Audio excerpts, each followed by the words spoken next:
Првата психолошка помош е начин да им се помогне на настраданите и преживеаните да обезбедат поголема стабилност на себе се и најблиските во однос на одредена ситуација која не успеваат и не можат да ја исконтролираат. Како да бидеме достапна и присутна поддршка во моменти на голема трагедија, разговараме со психологот Мирјана Цветковиќ. Добро утро и добре ни дојдовте. Системски семеен советник, психолог со сериозен бекграунд зад себе, причина повеќе поради која ве поканетме и овде. Чувството на тага не е единствено што не преплавува, но еве недела и половина скоро и никако да излеземе од истото. Чувствуваме немоки, лутина, разбирливо во вака големи трагедии, одговор бараме и во науката. Колку се овие емоции очекувани? Ви благодарам на поканата пред се. Инаку во однос на тоа колку се очекувани овие емоции во овој момент, пред се би сакала да ги напоменам сите фази на кои што поминува една индивидуа при ваков травматски настан. Пред се прва фаза е фазата на шок и неверување, на некој начин негација на настанот, која што може да трае од неколку часа, неколку дена, па дури до 1 месец. Оваа фаза некако како да и помага на единката да си каже: ова е премногу болно за мене, ќе ме скрши, ќе се распарчам доколку поминам, односно доколку оваа информација ја примам како таква веднаш. После оваа фаза, некаде после 1 до 2 месеци може да се јави фазата на лутина, бес, така да таа е доста активна фаза каде што лицето негодува или се бунтува поради настанатиот настан, кој што, како што спомнав, трае околу можеби 1 месец. Понатаму доаѓа фазата на тага и депресивност. Таа е, да кажеме, најдолгата фаза во која што низ која што лицето може да поминува. Чести емоции кои што се јавуваат во оваа фаза се меланхоничност, очај, незаинтересираност, социјална исклученост. Понатаму може да дојде до целосна апатичност, незаинтересираност, депресивни симптоми. Така да доста долго трае, кај некои лица, да кажем, може да трае некаде околу 6 месеци, меѓутоа генерално во просек оваа фаза трае околу 2 години, но индивидуално може да трае дури и до 4 години. Ние во нашата пракса, да кажеме, при големи загуби, кога се работи за интензивни чувства, загуба, особено загуба на дете, која што е една од најголемите, најсилна болка предизвикува таа загуба, може да, доколку не се одработи соодветно или доколку личноста има одредени потешкоти, може да трае дури доста долго. Ние во нашата пракса имаме лица кои што може би 10 и повеќе години кај некои доживотно застануваат, односно се заглавуваат во оваа фаза.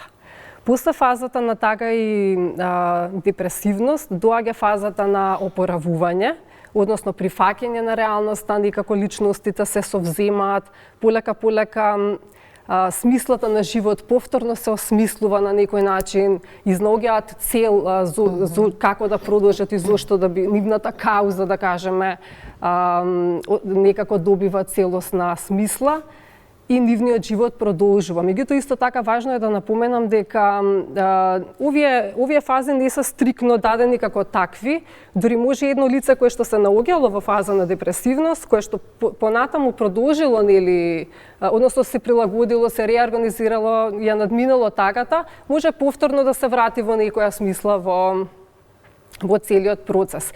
Сега, освен фазите на оджалување, би сакала да споменам дека исто така важно да се напомена дека постојат 2 типа на травматизација. Примарна травматизација и секундарна травматизација. Да кажеме, првата, примарната, е директно поврзана со засегнатите лица, директно засегнати од настанот, како да кажеме, семејствата на загинатите и на повредените, меѓутоа и повредените. Во секундарната травматизација пак влегуваат оние лица кои што биле директни помагачи на настанот на несреќата, односно болничари, пожарникари, војската, слушнавме, нели, си има случано, си има вклучено, меѓутоа и сите ние останатите. Ајде да ги споминеме, односно да се задржиме на оние примарната. Тоа се семејствата на настраданите и повредените. кај оние кои што се повредени млади, кои што треба да ни се враќаат еве од лекување, од странство, дел од нив се лекуваат тука, процесот ќе биде и сложен и долг.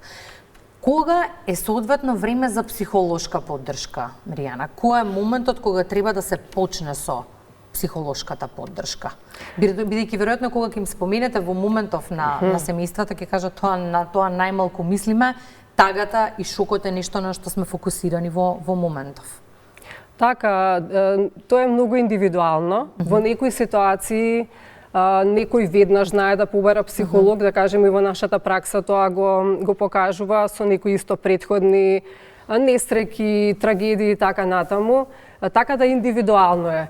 Меѓутоа, се додека некоја личност не чувствува во моментов потреба дека треба да побара психолог, можеби не треба да се настојува на тоа на некој начин, односно подобро е во таа ситуација да се работи можеби со семејствата, доколку тие би сакали или чувствуваат потреба.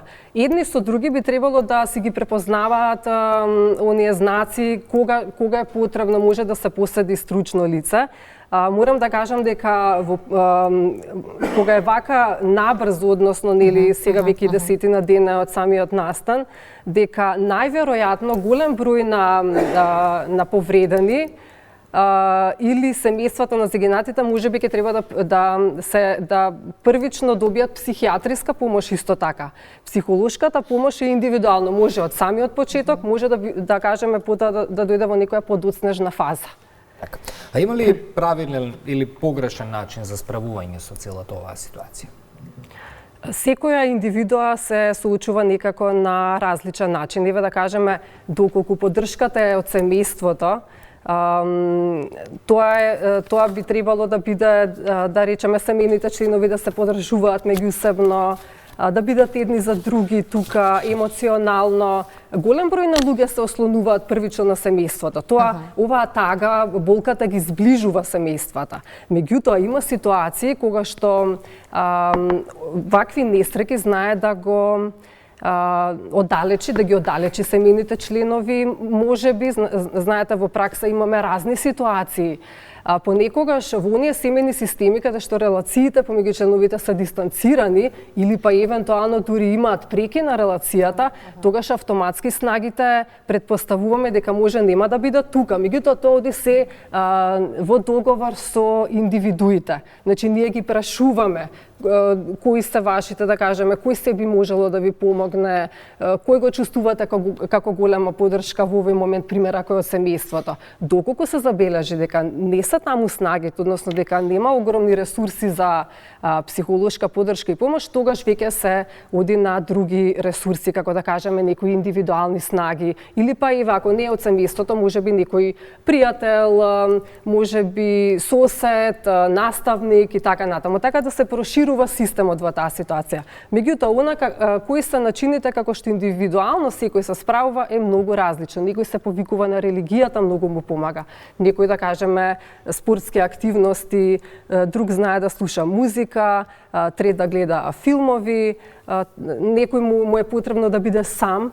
Треба и тоа да се забележи, да не се настојува дека секој треба да се дружи, ако на некој едноставно ужива да биде сам и потребно е да самиот тоа го испрocesира. Во најавата на темата, Миријана, споминавме како да си бидеме достапна и присутна поддршка едни на други во ваква ситуација.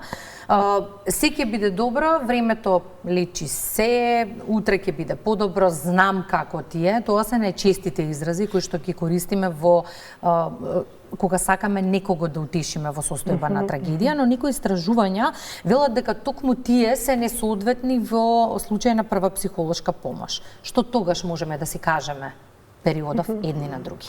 Да, сосема сте во право за тоа. Овие изрази не се соодветни, не би требало да се практикуваат. Исто така и освен овие изрази, не би било добро да се прашува лицето кое што е директно инволвирано да се прашува што виде, како изгледаше тоа што ти го виде таму и така натаму, бидејќи ако тоа се постави како прашање, постои огромен ризик да лицето се ретравматизира, односно на некој начин да се ревиктимизира, бидејќи не сите се подготвени да поминат низ таа состојба повторно. Нивниот мозок во тој момент не може да го прифати тоа како вистина, така да во тој случај може да настане поголема штета. Затоа се препорачува да се постават прашања како да речеме како би можел да ти помогнам, има ли нешто што сакаш да ти донесам, дали може би сакаш вака само да седам до тебе или па сакаш да разговараме. Јас би можела само да седам до тебе и да се држиме за рака доколку ти сакаш или нешто во таа конотација. Исто така и ова во однос на допирот што го спомнав, може да се прашаат дали имате вие потреба да ве допреме, дали имаш потреба да те допрем, евентуално да те гушнам. Како е тоа за тебе? Ти кажи ми. И треба тука многу внимателно, бидејќи не секогаш лицата се спремни за такво нешто, а често пати и оние што тоа го прават, тој што помага, треба да се запраша дали ова е потребно за него или за неза.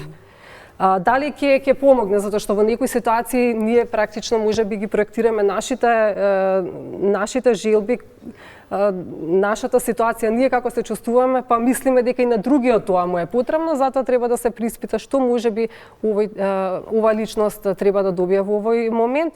И исто така е важно да спомнам дека секој што помага треба да се однесува смирено, да е доволно сталожен, да кажам, меѓутоа со голема доза на емпатија.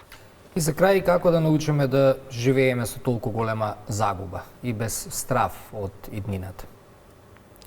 Некој ќе рече дека времето лечи се, дека со тек на време би требало да се isprocesira целиот настан, целокупната трагедија, да секој индивидуа ги процесира емоциите за да не би останала заглавена во целата ситуација, бидејќи доколку не дојде до тоа, може да се јават разни симптоми, да кажеме, како стравови, фобии или пак психосоматски симптоми, понатаму анксиозност, депресивност.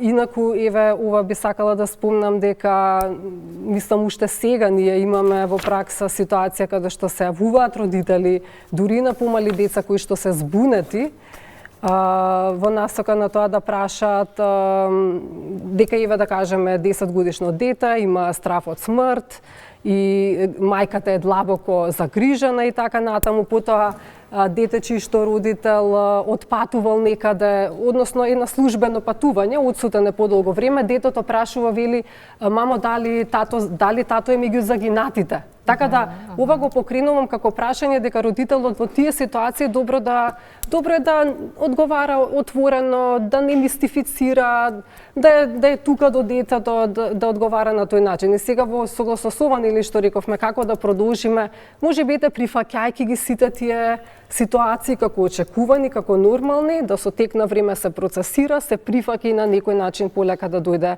до прилагодување.